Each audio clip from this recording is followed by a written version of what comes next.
हमारा नारायण आश्रम का जो रिट्रीट हुआ है उसमें थोड़ा मिक्स्ड सा रहा। मुझे मुझे लगा फिर मतलब अपना अनुभव भी, मुझे मेरे पर्सनली मुझे तो लगा कि बहुत सारी चीजें कनेक्ट हुई मेरे लिए, क्योंकि लोग बात करते हैं, हम सुन रहे होते हैं, तो उससे कुछ चीजें बैठ जाती हैं हमारे दिमाग में।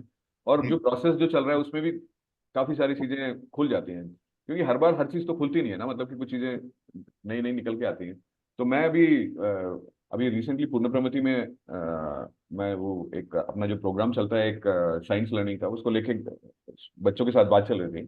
तो कुछ टीचर बैठे थे, और ये 10-12 बच्चे एक प्रोसेस में से गुजर रहे हैं जिसमें लर्निंग उसका आउटकम है, एक प्रोसेस का। कोशिश ये हो रही है कि ये जो प्रोसेस से अगर कोई निकल के गया, कोई भी निकल के गया, उसमें ये लर्निंग एबिलिटी ये सब चीजें नहीं आती उसमें। तो जो बच्चा उसमें से निकल के गया अपने आप कुछ चीज सीख जाता है। तो ये टीचर लोग भी बैठे थे वहां पे पूर्ण प्रगति के, उनसे ये बात हो रही थी। और ये बच्चों ने एक घंटे में एक चैप्टर खत्म खत्म कर दिया एक प्रोसेस में से निकल के, और बच्चे बड़े खुश थे। और मैं टीचरों को बोल रहा था, देखिए आप लोगों ने कुछ कहा नहीं है, ये बच्चे कुछ इसमें से निकल गए हैं, और मुझे तो लगता है हो गया काम इनका, सीख गए हैं लोग। आपने कुछ नहीं कहा, बच्चों ने कुछ पूछा नहीं, और ये खत्म हो गई बात। तो ये लर्निंग इस नेचुरल वाली बात जो है, कि सीखना अपने आप होता है, सहज होता है। इसमें कोई इसमें एफर्ट नहीं लगता इसमें। इस चीज को मैं टीचरों से बोल रहा था, लेकिन वो मुझे लगता है कि हालांकि इतना सिंपल सी बात है, लेकिन ये बात अगर मुझे लगता, और ये लगता है कि अगर ये बात बैठ जाए, एक बात बैठ जाए सिर्फ, कि हम सीखते हैं वो बिल्कुल सहज है, इसमें किसी तरह का एफर्ट नहीं लगता। अगर ये इतनी सी बात अगर हमारे मन में बैठ जाए ना, बहुत कुछ चीजें खुल जाएंगी, बढ़ते खुल जाएंगे। और इसके हमारे पास इतने सारे एग्जाम्पल रहते हैं। वो अनिल से बात हो रही थी कि रमन महर्षि 16 साल की उम्र में चले गए थे अपने पहाड़ के ऊपर, लेकिन उन्होंने अपने हु एम आई वाले किताब भी लिखी है, और एक उपदेश सारम करके वो मेरे पास विशाखापट्टनम में किताब पढ़ी है, बहुत ही सुंदर है वो। उसमें किसी ने कुछ सवाल पूछा रमन महर्षि से, उन्होंने तमिल में एक पूरा पोयम सुना दिया, जो उपनिषदिक है, बिल्कुल उपनिषद के जैसा है, पूरा सेल्फ रियलाइजेशन का तरीका है उसमें। तो किसी और ने कहा कि देखिए आपने तो तमिल में इनको सुना दिया, हम तेलुगु जानते हैं आप। तो उन्होंने तेलुगु में ट्रांसलेट कर दिया उसको, और तेलुगु में भी उन्होंने अपने हाथ से लिखा है उसको, और वो अलग मीटर पे है और अलग किसी चीज पे है। उसके बाद किसी ने कहा कि आप इसको संस्कृत में कर दीजिए, क्योंकि थोड़ा शास्त्र के उसमें आ जाएगा, तो उन्होंने संस्कृत में कर दिया। फिर उसका एक मलयालम वर्जन भी लिखा उन्होंने, और मलयालम वर्जन एक अलग ही मीटर में है, कुछ छोटे बच्चों का एक पोएम के मीटर में है वो। तो ये आदमी जो 16 साल की उम्र में चला गया, उन्होंने तो कोई ऐसे बहुत सारी किताबें नहीं पढ़ी होंगी ये सब करने के लिए। तो ये हालांकि हमारे पास ये एग्जाम्पल रहता होगा, फिर भी हम लोग पता नहीं ये बात समझ में नहीं आती कि ये अंदर से ही आता है ये। हमको लगता है कि हाँ, बाहर से आना चाहिए। तो इस पर बिल्कुल। और इसका मेरे ख्याल से वो नारायण आश्रम वाला हमारे एक्सपीरियंस डायरेक्ट कनेक्ट है, क्योंकि उसमें ये दोनों चीज चल रही थी। एक तो बहुत कुछ इंफॉर्मेशनल चीजें चल रही थी सरन साहब की किताबों से, काफी कॉम्प्लिकेटेड वो है। और एक हमारे अंदर से जो अंदर झांकने वाला जो प्रोसेस, जो हम लोग जो मेडिटेटिव उससे कर रहे थे वगैरह। तो मेरे ख्याल से ये अच्छी जगह है शुरू करने के लिए बात इसकी, नारायण आश्रम के बारे में। ये बहुत तुम जो बोले ना, उसी इसी से तो बात जुड़ी थी कि ये जो लर्निंग तुमने कहा कि इट हैपेंस, होती है लर्निंग। लेकिन हमको वो हम उसको ये मानते हैं कि लर्निंग उसमें डूइंग का मतलब कराई जाती है, कोई टीचर होगा वो फिर कराएगा तो वो लर्निंग होगी। मतलब there is a doing involved in it. What you are saying and what I hear you saying is कि दिस हैपेंस। आपने एक प्रोसेस किया, उस प्रोसेस में लर्निंग हो गई। कि सबके साथ कैसी हुई नहीं हुई वो एक दूसरा प्रश्न है, क्योंकि वो तो डूइंग वाले मोड में भी वैसे ही होता है कि सब लोगों के साथ एक जैसी रिसीविंग नहीं होती है। But this is a very natural process where learning happens. That's what you are saying, and I agree with that. That is how. पर आज भी ऐसा ही हो रहा है, जो टीचर करा रहा है वहां भी वो कराने का प्रयास कर रहा है, लेकिन जो लर्निंग हो रही है वो तो अपने आप ही हो रही है, सहज गति से ही हो रही है। उसमें ये जो है इसको हम लोग पहचानना, we refuse to acknowledge. That is the problem. This is, and I think I'm relating it to Saran's experience. वो जो एक्सपीरियंस को बार बार कहते हैं कि हमने एक्सपीरियंस हमारा डिस्ट्रॉय हो गया है, यही है कि ये जो जो है उसको हम रिकग्नाइज नहीं कर रहे हैं, उसको हम एक्नॉलेज नहीं कर रहे हैं। है तो सही।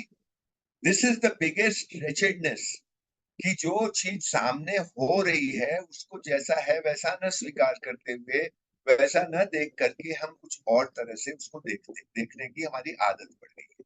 This is our condition. अब जैसे कि जब हम, अब तुमने रमन रमन का एग्जाम्पल दिया, महर्षि रमन का। अब इसमें होता क्या है कि जब रमन की बात आप करेंगे ना, तो सुनने में से 99.99% लोग बोलेंगे भाई रमन तो अलग ही, मतलब वो तो हमारे जैसे तो थोड़ी ना थे, वो तो महापुरुष थे, वो थे, लेकिन हार्ड मांस के ही तो थे। तो जो कुछ उनके साथ हुआ, वो हमारे साथ भी होने की संभावना है।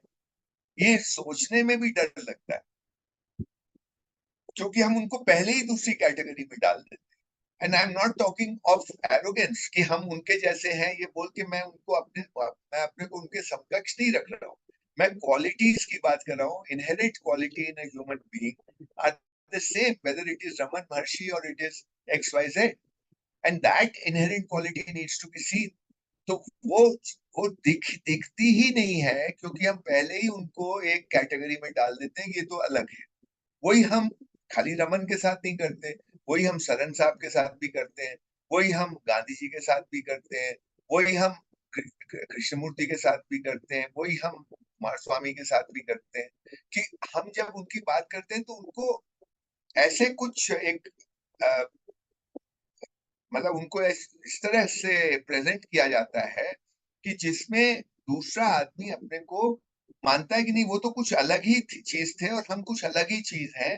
तो वो जो गैप है वो नहीं होते हुए भी वो क्रिएट हो जाता है। हम अपने ही आप वो क्रिएट करते हैं, और वो जो गैप जो हमने क्रिएट किया है, कहाँ हुआ है वो क्रिएट? बाहर थोड़ी ना हुआ है, हमारे अंदर हमने क्रिएट किया है।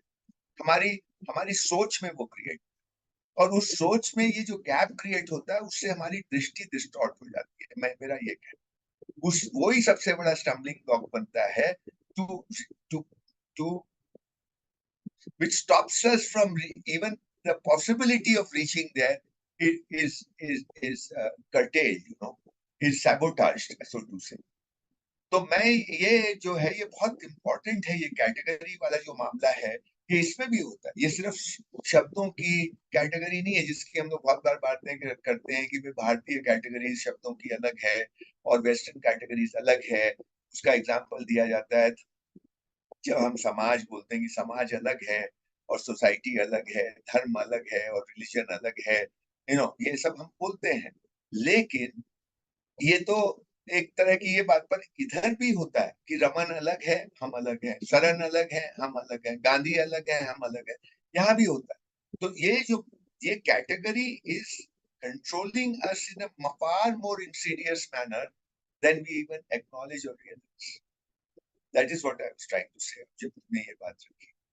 और ये चीज यहाँ भी अपने मतलब मुझे इसमें जो अपना नारायण आश्रम में जो 8-9 दिन की रिट्रीट हुई, इसमें मुझे बार बार इसी चीज की चिंता होती थी कि जो कॉन्वर्सेशन है वो धीरे धीरे बहुत सटल तरीके से वो इंटेलेक्चुअल डिस्कोर्स बन जाता था, इंटेलेक्चुअल कॉन्वर्सेशन बन जाता था।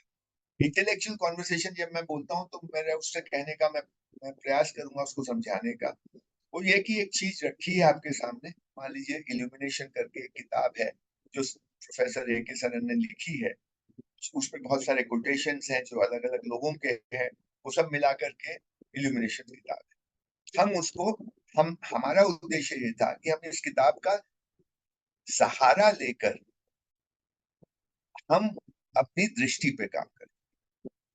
इल्यूमिनेट होना है। इल्यूमिनेट कैसे होंगे? जब दृष्टि में सुधार आएगा, जब दृष्टि में जो कंडीशनिंग है उससे हम मुक्त हो सकेंगे, तो वो इल्यूमिनेट होगा। ये प्रेमाइस के साथ हमने काम किया और हमने इल्यूमिनेशन को का एक सहारा लिया। लेकिन बार बार आपने भी देखा होगा, मैंने भी ऑब्जर्व किया कि क्योंकि हम लोगों की आदत है, तो हम उसको किताब को समझने में पूरा प्रयास लगा देते हैं और वहीं गाड़ी रुक जाती है। किताब में क्या लिखा है वो समझ गए तो हमको लगता है हम समझ गए, पर किताब में जो लिखा है उसकी समझ तो सिर्फ एक माध्यम है, एक माइलस्टोन है। उसके परे जाना है, उसके आगे जाना है। वो जाने में बहुत परेशानी इसलिए होती है कि हमने इसी को अंतिम बात मान लिया है, एज इफ हम कोई टेक्स्ट बुक पढ़ रहे हैं और हमको कोई एग्जाम देते हैं और एक एग्जाम पेपर आएगा और उसमें इल्यूमिनेशन पे क्वेश्चन होंगे और उसको हमको ठीक से सॉल्व करना है। ये एक बिना कहे ये एक मानसिकता हम लोगों में बनी हुई है और उसी को तोड़ने का बार बार मैंने तो प्रयास किया, तुमने भी किया बीच बीच में, लेकिन ये जड़ता इतनी वो है कि मुश्किल होता है, क्योंकि आदत वैसी ही पड़ी हुई है। एक चीज को पढ़ना और एक चीज को पढ़ करके उसके परे जाना, ये दो अलग अलग बात। तो हम लोगों का प्रयास था कि परे जाए, लेकिन आदत ये थी कि यहीं तक, बस यहाँ गाड़ी रुक जाए।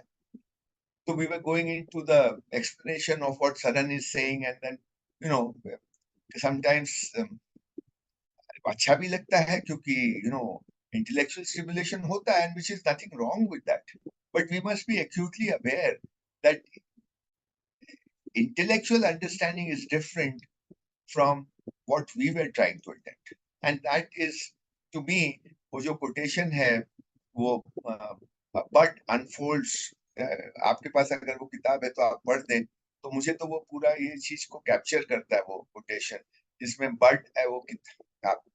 I don't have that book in front of me, but I think perhaps you have. Uh, can you read it out? या सरन साहब कहते हैं, अब सरन साहब नहीं कहते, कोई और कहते हैं, उनके उनके कोटेशन, किताब में कोटेशन है, a bud unfolds into a blossom, but the boat which one teaches children to make by folding paper unfolds into a flat sheet of paper. So this paper which are, you can turn it into a boat, but again it can turn into a flat sheet of paper. ये जो है इसको मैं intellectual understanding के साथ एक तरह से उसको जोड़ता हूँ। और वो जो है, वो जो हम लोग जो अटेम्प्ट कर रहे थे, जिसमें इल्यूमिनेट होने का काम है, जिसमें कि आपकी अंतर्दृष्टि में सुधार आए, उसमें से ये जो आपको एक नई दृष्टि मिले, एक नई इंसाइट मिले, वो ये वाला काम है, जिसमें बर्ड अनफोल्ड्स इनटू अ फ्लावर का। So that captures for me what we were trying to do and what keeps happening, because it's not first time. ये पहली बार थोड़ी ना हम लोगों ने किया, इसके पहले भी हम लोगों ने बहुत बार इस तरह की एक्सरसाइजेस की है, इस तरह की रिट्रीट की है, और अच्छी ही रही है वो। लेकिन मुझे लगता है कि ये डिफिकल्ट है, क्योंकि of past conditioning, we are, I think somewhere the human being has lost confidence in himself. No, मतलब मुझे ऐसा लगता है कि हम लोगों ने, हमको पता ही नहीं कि कॉन्फिडेंस होता क्या है।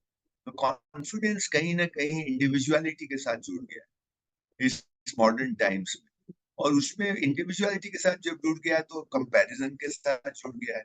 कंपैरिजन मतलब मैं दूसरे से बेहतर हूँ, यही मुझे कॉन्फिडेंस देता है, और उसका मूल्यांकन मैं अपने आधार पे करता हूँ, कुछ मापदंडों के हिसाब से। अंग्रेजी बोलना है, मेरी इंटेलेक्चुअल एबिलिटी है, मेरी डिग्री है, मेरे पास पैसा है, वगैरह वगैरह, ये सब चीजें। लेकिन जो रियल कॉन्फिडेंस है, एब्सोल्यूट कॉन्फिडेंस है, वो तो आपको अपने एक्सपीरियंस और अपनी समझ पे विश्वास से आता है। आपको ये जब विश्वास होता है कि मैं देख सकता हूँ भाई, मेरे में ये एबिलिटी है कि मैं सही को सही देख सकता हूँ, ये एबिलिटी है। मैं हर समय कर ना पाऊं तो भी मेरे में ये क्षमता है, और मैं जो है वो ये क्षमता के सहारे मैं देख लूंगा, आज नहीं तो कल देख लूंगा। और एक्सपीरियंस की बात की, मेरे अपने अनुभव का मतलब जो सरन का है, वही उसी सेंस में हम यूज कर रहे हैं कि ये जो, मतलब एक मेरा साक्षी ही, अगर मैं वो वर्ड यूज करूं, परंपरा वाला वर्ड, कि मेरा साक्षी मुझे बताता है कि ये सही है कि गलत है। मेरा साक्षी मूल्यांकन करने की मुझे एक काबिलियत देता है, क्या मैं उसका इस्तेमाल कर रहा हूँ, ये अपने साक्षी का, कि मैं उसको उसकी अनदेखी कर रहा हूँ, बार बार मैं उसकी अनदेखी कर रहा हूँ। तो ये जो डिवास्टेशन ऑफ एक्सपीरियंस की बात सरन कर रहे हैं, वो भी बहुत ही इंपॉर्टेंट है। लेकिन I don't know if it really how to communicate it to people. हम अभी तक, मतलब कीप ऑन अटेम्प्टिंग, बट कितना होता है, क्योंकि ये तो अपनी भी अंदरूनी जर्नी है ना। It is not that we know and we are trying to teach the other, we are just trying to be part of the whole process, जिसमें कि दूसरा और हम एक ही है। लेकिन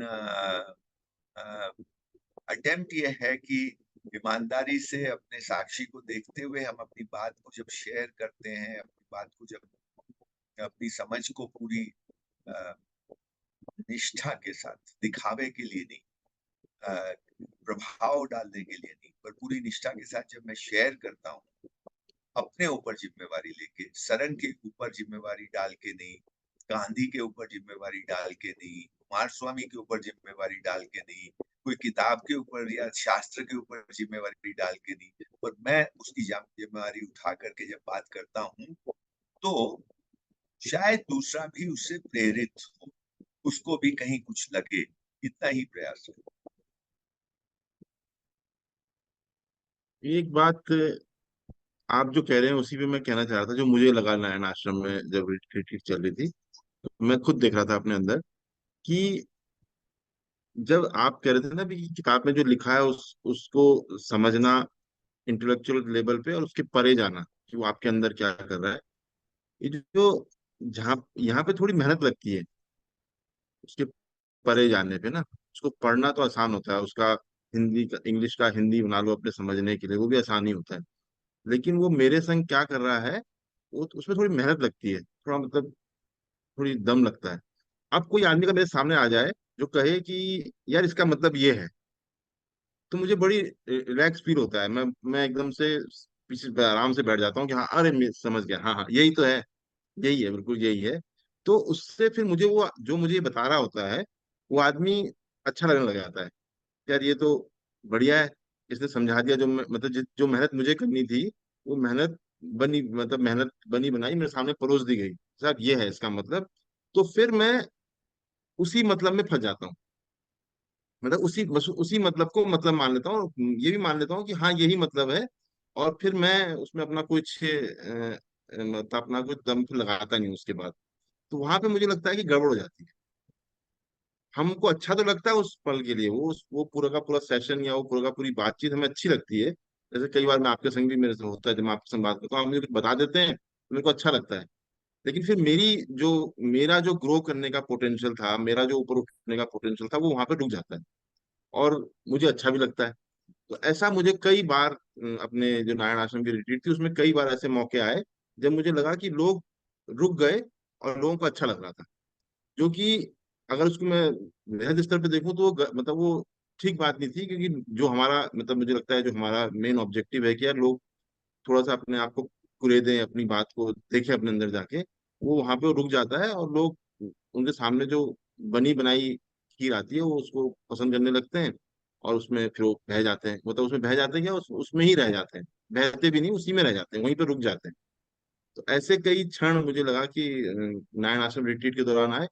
उसको देखेंगे आगे जाके हम अपने जो हमारे रिलेटिव होंगे उसको कैसे रोकेंगे। हालांकि ये रोकना बड़ा मुश्किल है, हमारी हमारी पूरी कंडीशनिंग ही ऐसी है।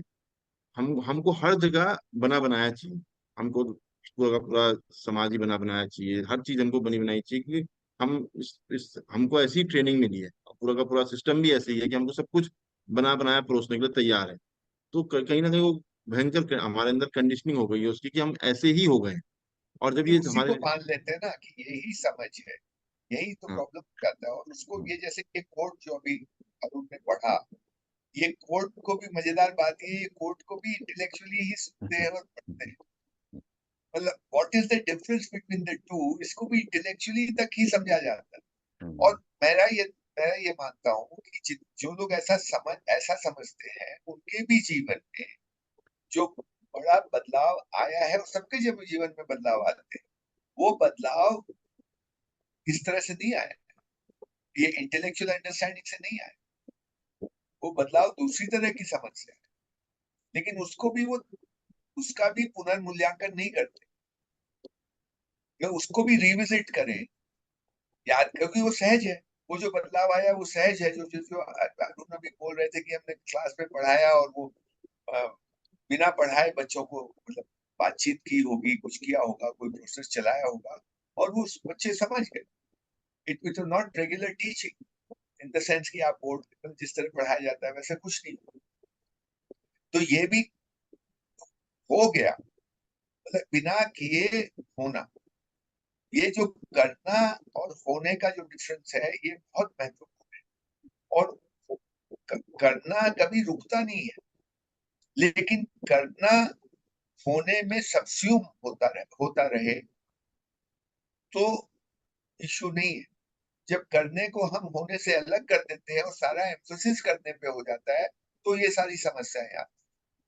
कर तो रहे ही है, लेकिन वो करना होने से निकल रहा है। एक बड़ी बड़ी चीज से एक छोटी चीज निकलती है, वैसा कुछ। पर वो छोटी चीज को ही हमने सब कुछ मान लिया, उसका अधिमूल्यन कर दिया, और जो बड़ी चीज है उसका उसका अवमूल्यन कर दिया, तो समस्या खड़ी। तो दोनों है, पर दोनों का संबंध है, दोनों है, दोनों का संबंध है।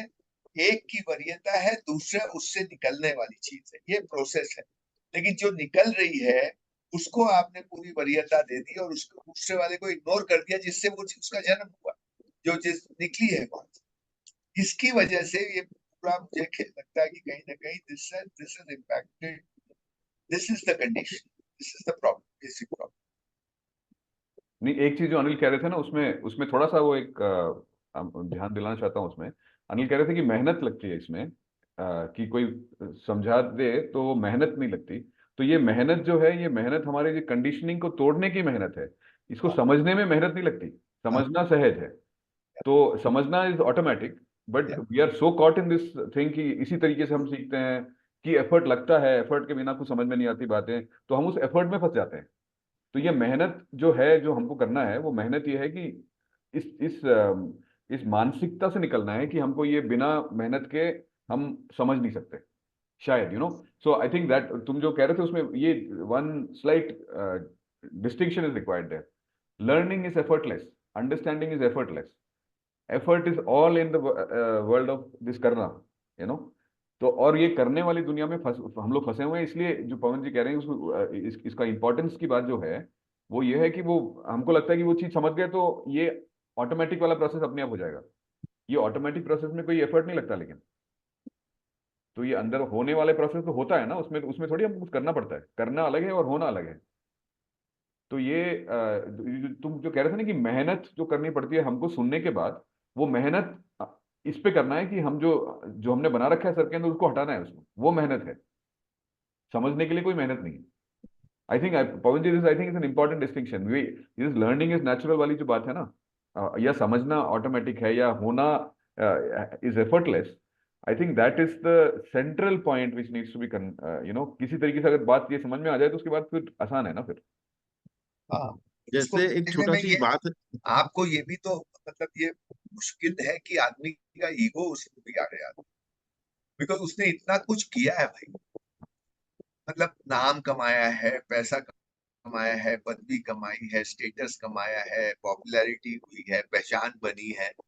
अब अगर हमने कुछ किया नहीं है, सब हुआ है, तो फिर मैं कहाँ हूँ? मैं सच्ची, ये वेरी मेजर थिंग। ये लोग सुनेंगे और वो अपने पे नहीं अप्लाई करेंगे ना। तो अपने पे जब अप्लाई करें तो आप then you become actually a nobody in a one way. You cannot take credit for a single thing, not a single thing. Even मतलब बच्चा आपके हुआ, उसके लिए भी आप क्रेडिट नहीं ले सकते भाई। हाँ, राइट, राइट। हाँ, वो ये ये ये सत्य है। पर प्रॉब्लम ये है कि हमको स्वीकार करने में तो बहुत नानी याद आ जाती है। कैसे होगा? इतना बड़ा हमारा नाम हो गया, इतने हमने पैसे कमाए, धन दौलत कमाए, और हमारी इंडिविजुअलिटी, हमारी पहचान, सबको आप मतलब उनको ये लगता है कि ये तो खत्म, फिर क्या होगा? ये मतलब इट इज रिलेटेड ना, ये सब चीजों को जोड़ के देखते हैं तो बहुत बड़ी एक चीज निकलती है। मैं बड़े बड़े लोगों को देखता हूँ ना इसमें फंसे, जिनको हम खुद मतलब पसंद करते हैं, वैसे लोग।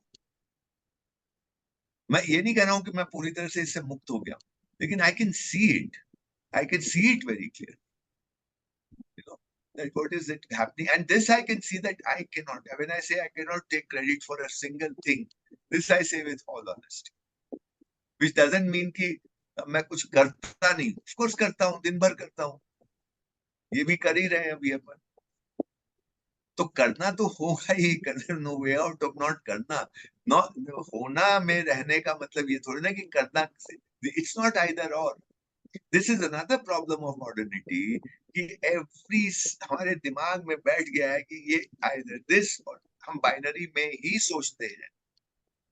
We are thinking is conditioned by binary. And this hona karna is also seen as a binary. It is not a binary. और ये मतलब इसमें एक बात और है, ये जो प्रोसेस है उसमें क्या है कि एक हमारा दिमाग ही ऐसा बना है कि ये जो डिस्कम्फर्ट है वो क्या है, बताओ मुझे। अगर तुम सोचो खाली मतलब मेरे पेन हो रहा है, उसका डिस्कम्फर्ट की, मैं फिजिकल पेन की बात नहीं, बाकी जो भी डिस्कम्फर्ट है किसी भी रूप, चाहे वो भय हो, चाहे वो क्रोध हो, चाहे वो लालच हो, चाहे वो जेलसी हो, चाहे वो एक you are struggling to, it's discomfort is a struggle to find a solution, to find a resolution. That is what ultimately discomfort is. So we are very uncomfortable with any discomfort is uncomfort. तो अब होता क्या है कि दिमाग की आदत है कि इमीडिएट आंसर जब उसको मिलता है, राइट या रॉन्ग, अगर वो एक्सेप्ट कर लिया तो आराम में आ जाता है। तो he is desperate for an answer, desperate for a solution, right or wrong. But the mind must accept that this is the right solution. बाद में पता चलता है it's not the right solution, वो अलग बात है, लेकिन उस समय उसको चाहिए solution. तो आपने कोई आंसर प्रोवाइड कर दिया, बढ़िया बात हो गई अगर उसके दवाई। But to stay with the question, to stay with that discomfort is just not acceptable. And but the reality is that sometimes to stay with that is part of the process.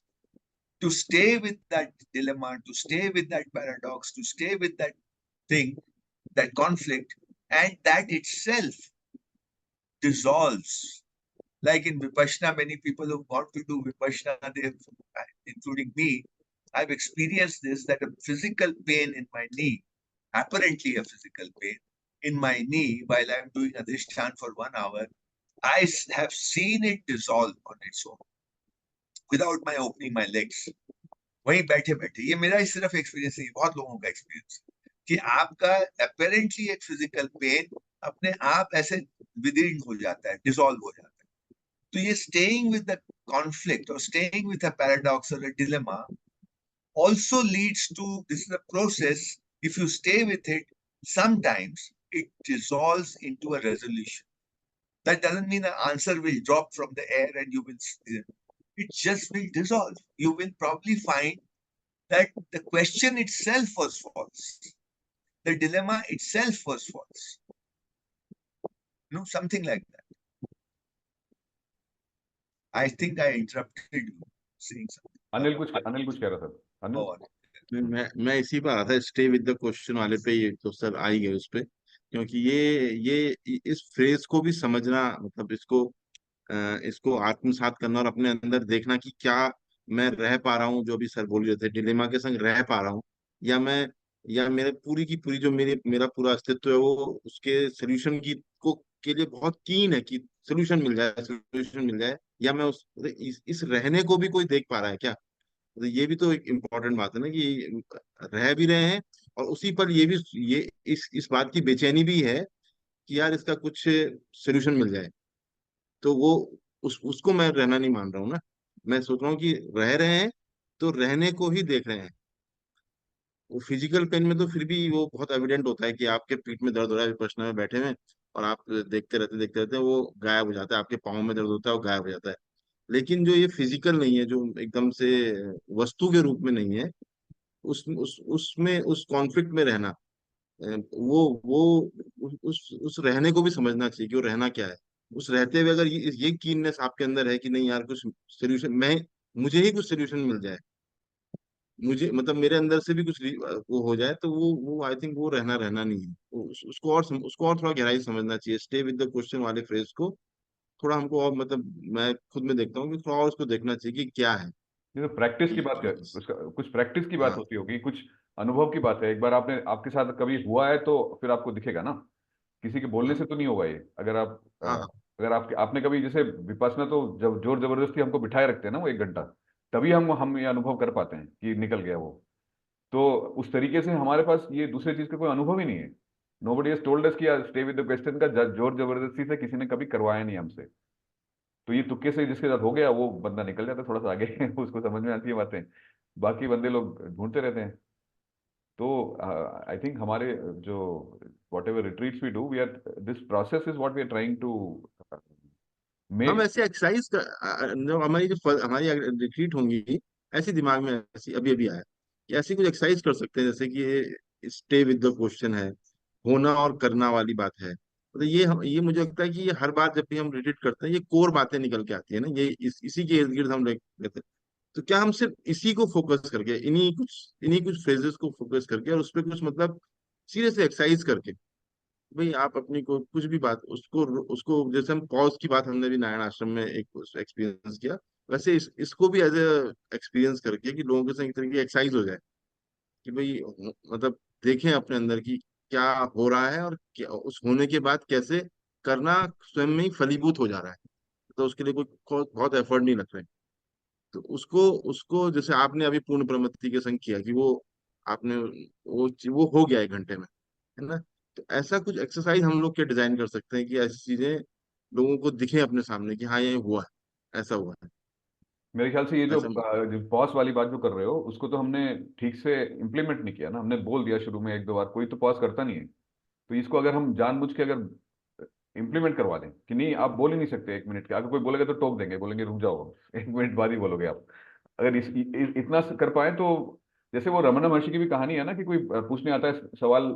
आप बता रहे थे पवन जी कि वो कोई एक वो आता है ना, कोई जर्नलिस्ट आता है, बहुत सवाल लेके आता है ना, चेन्नई में होता है, कोई बोलता है इधर चले जाओ रमन महर्षि हाँ सारे हाँ हाँ, वो आंसर दे देंगे ना। सुन लीजिए। तो वो बंदा जाके बैठता है, रमन महर्षि आंख बंद करके बैठे होते हैं, आंख खोलते हैं, सीधा इसको देखते हैं, पूछते हैं क्या पूछने आए हो तुम। तो कहते हैं नहीं अब खत्म हो गया, कोई सवाल नहीं है मेरे पास, यू नो। तो ये बड़ी सुंदर कहानी है एक्चुअली ना इसके लिए।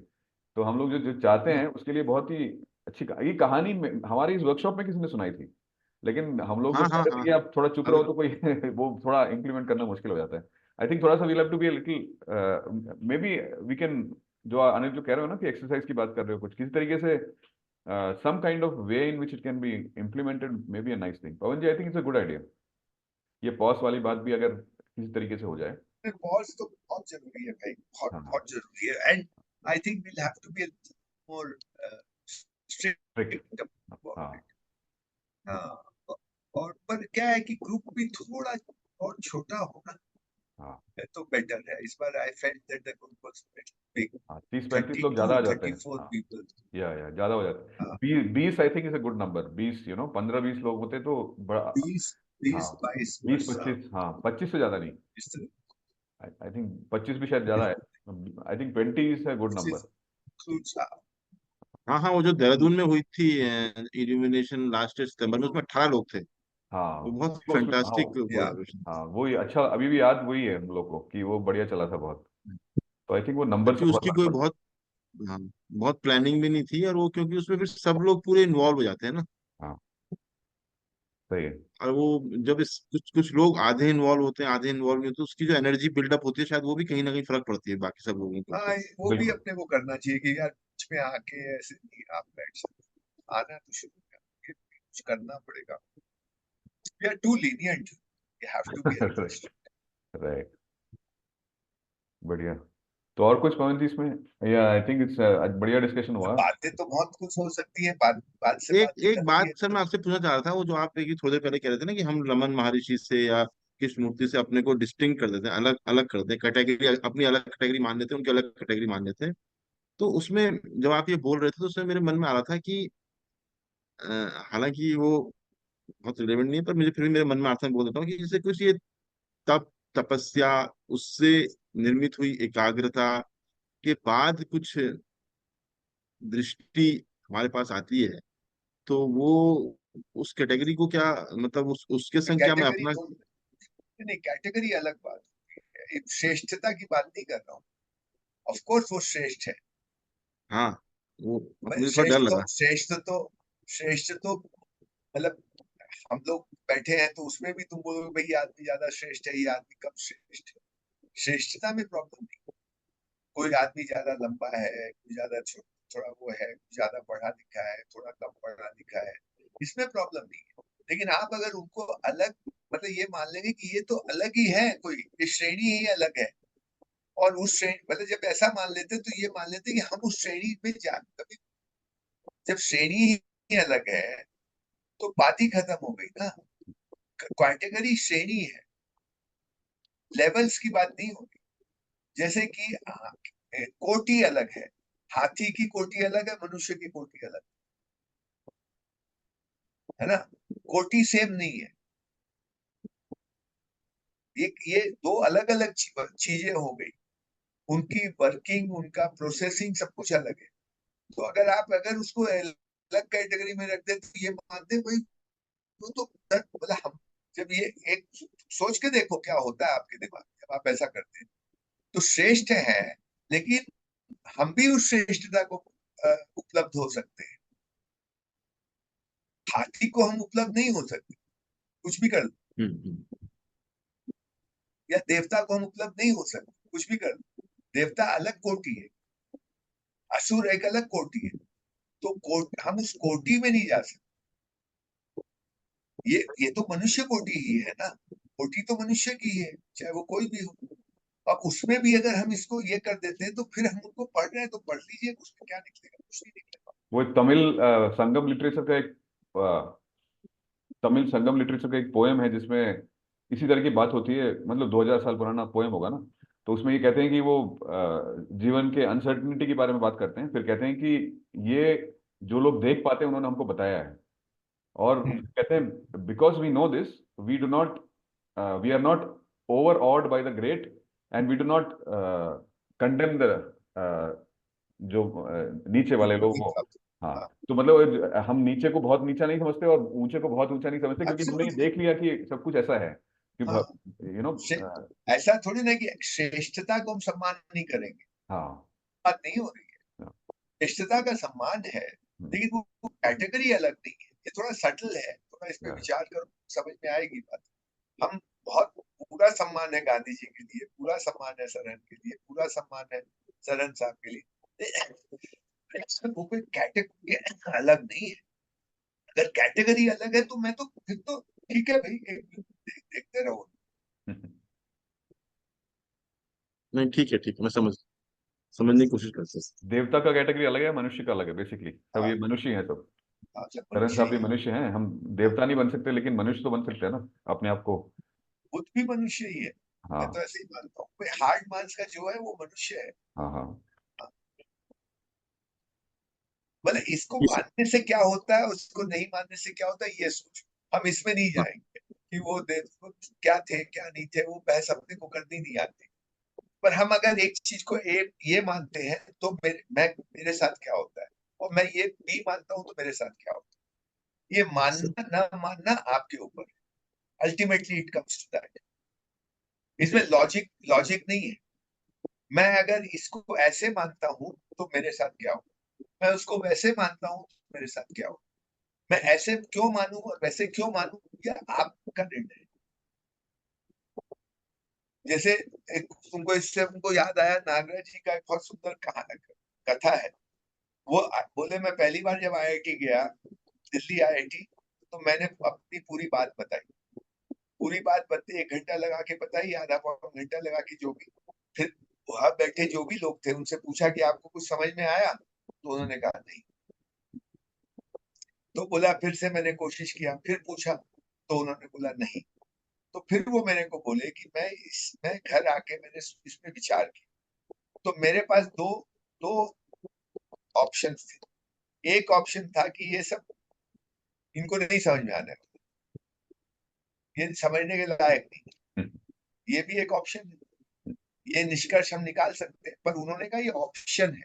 देखो मुख्य बात ये है, वो ये निष्कर्ष निकाल सकते थे। उन्होंने कहा ये एक विकल्प मेरे सामने था कि मैं ये बोलता ये सब नहीं समझ सकते, ये योग्य नहीं है।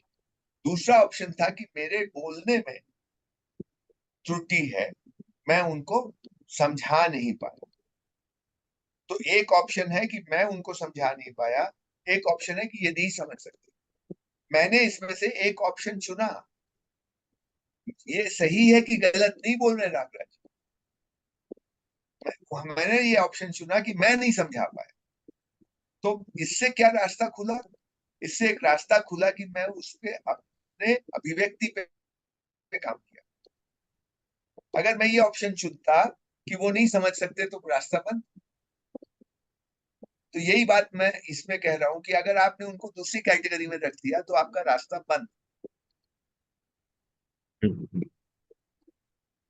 ये रास्ता बंद कौन कर रहा है? नहीं कर बाहर कोई रास्ता है, कोई दरवाजा, ये यहाँ हो रहा है। See, the working of the mind has to be seen very clearly. इसको हम बिल्कुल नहीं देखते कि हम ये सोचते हैं कि हमारा माइंड कोई न्यूट्रल चीज है और मेरा माइंड और तुम्हारा माइंड एक ही जैसा है और हम जैसे चाहे इसको चला सकते हैं। नहीं साहब, उसके पीछे आपने जो मान रखा है उसी के हिसाब से दिमाग काम करता है। आपने अगर मान रखा है ए तो ए के हिसाब से काम करेगा, बी मान रखा है तो बी के हिसाब से काम करेगा। ये ए और बी आपको दोनों दिखने चाहिए और फिर आप चुनिए कि ए लूंगा कि बी लूंगा। ये नहीं दिखता है, यही दृष्टि आती बढ़िया है, मुझे लगता है सही कि बात। और हाँ, ये है।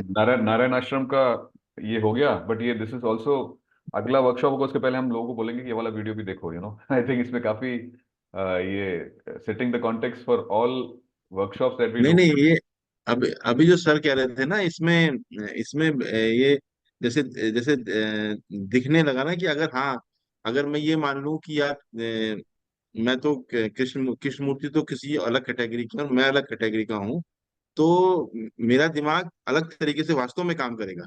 और हाँ। अगर मैं मानूं कि नहीं, ये भी मनुष्य है, मैं भी मनुष्य हूँ, और ये जो देख सकते हैं वो मैं भी देख सकता हूँ, तो वास्तव में मेरा दिमाग बिल्कुल अलग कैटेगरी से काम करेगा। और फिर उस बात का भी जो प्रभाव है, जो उन्होंने कहा, उस बात का प्रभाव मेरे ऊपर भी वो अलग तरीके से ही पड़ेगा। मतलब उसी बिल्कुल, तुम्हारी मतलब रिसीविंग अलग होगी। हर हाँ, मैं बात है एग्जैक्टली। आप रिसीव कैसे कर रहे हैं, आप ग्रहण कैसे कर रहे हैं। आप कुछ चीज देखते हैं वहां, उसको ग्रहण तो आप कर रहे हैं ना, वो चीज तो वहां पड़ी है, उसको 10-50 लोग देख रहे हैं और 50 लोग अलग अलग तरह से ग्रहण कर रहे हैं। एक ही शब्द को 50 लोग सुन रहे हैं, अलग अलग तरह से ग्रहण कर रहे हैं। ये जो ग्रहण करने की प्रक्रिया है उस पर ध्यान दो। वो मेरी है। वो हाँ, मतलब उस पे वो ध्यान उसके दो, लिए तो उसमें उसके क्या हुआ, उसी में कंडीशनिंग बोलो, मान्यता बोलो, पूर्वाग्रह बोलो। और ये पूर्वाग्रह वैसे नहीं है कि नरेंद्र मोदी बहुत बदमाश आदमी है जिस कई लोगों के भीतर पूर्वाग्रह है, वो वाला पूर्वाग्रह नहीं। ये मच डीपर देन दैट। हाँ हाँ, मेरे अपने बारे में है। नहीं, ये कि फॉर इंस्टेंस समझना क्या, समझना क्या होता है, इसके पूर्वाग्रह है। हमने ये समझ रखा है कि समझना क्या होता है ये मैं समझता हूँ। ओके। और वो ये हाँ कभी सोचा नहीं कि ये सब मैं क्या, इसको क्या मानता हूँ क्या है। जैसा आप मानते हैं वैसे ही आप समझेंगे, वही हाँ खोट हाँ, रहा है। बिल्कुल सही, बिल्कुल सही, बिल्कुल सही, उसी को पकड़ना पड़ेगा ना। हाँ। और ये बहुत छोटे छोटे से शब्द है ना, समझना, मतलब हाँ, पर ये इतने बहुत छोटे छोटे। ओवर यूज हो गए हैं कि सब लोग मानते हैं कि हम तो समझते ही हैं। हम तो अब समझते हैं ये कि जो समझ सेल्फ क्या लर्निंग होता की बात अरुण कर रहा है, ये बहुत भाई, सब लोग सेल्फ लर्निंग की बात करते हैं, कौन नहीं आप ये शब्द यूज करिए, सब फेमिलियर है। But how many people really understand the process of learning. ये होता है, हो जाता है। हो जाने के लिए अगर जो कोई है वहां बैठा हुआ तो उसको क्या करना है कि ये हो जाए, इस पे ध्यान नहीं जा रहा है। वो बोल रहा है कि इसको समझा के छोड़ूंगा और नहीं नहीं समझा देखी जाएगी तो, मतलब या तो अपने को कोसूंगा या फिर उसको कोसूंगा कि उसको फेल कर दूंगा।